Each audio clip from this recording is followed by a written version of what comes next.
c'était extrêmement pacifique. Qu'il y ait eu un incident à la marge et qu'à la fin, il y a eu quelques caillassages entre forces de l'ordre au moment de la dispersion ne dit rien du fait que pendant 4 heures, des milliers de personnes ont mobilisé dans la rue de Paris sans qu'il y ait une vitrine cassée, sans qu'il y ait un commerce qui était attaqué, contrairement à ce que l'on ne cesse de faire répéter. Encore une fois, si vous montrez en boucle des images de casse qui ont lieu de façon très ponctuelle à la fin d'une manifestation, vous donnez l'impression que c'est un mouvement violent. Sur la question antisémite, parce qu'on essaie beaucoup d'associer l'antisémitisme aux Gilets jaunes. D'une part, l'augmentation des actes antisémites en France date de 2018.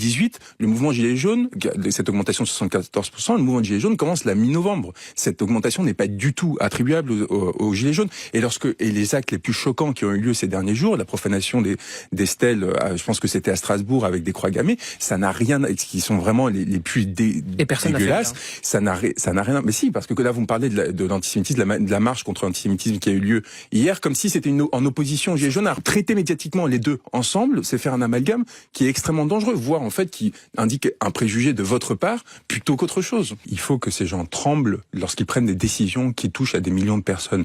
La politique est devenue un enjeu de carrière en France. De façon générale, les personnes s'y installent pour servir leurs intérêts. Il faut qu'à un moment, ces personnes se rappellent que lorsqu'ils prennent des décisions qui peuvent certes servir leur carrière, peuvent avoir un impact sur des millions de personnes, des millions de corps qui en souffrent au quotidien derrière. Et rappeler cette importance du politique et dans l'engagement politique, des conséquences que vos actes ont, ça me semble essentiel pour retrouver justement des hommes politiques qui vont se préoccuper du sort. Il y a une volonté de déstabiliser le pouvoir en place. Non, il y a une volonté de le faire se responsabiliser. Ça n'a rien à voir. Et de prendre en compte à nouveau l'intérêt des populations qui ont été complètement oubliées, voire écrasées lors de ces derniers mandats. On le voit par la façon dont les manifestations ont été traitées, dans la façon dont la violence a été organisée par la police pour essayer d'étouffer une contestation à laquelle on ne voulait pas donner de réponse politique. C'est pour ça qu'il y a eu cette répression policière. C'est pas des incidents. 3000 blessés contre un mouvement social, c'est immense. Vous le dites vous-même. Pas à étouffer un mouvement social en donnant une répression policière. Il y aurait dû avoir une considération dès le début beaucoup plus forte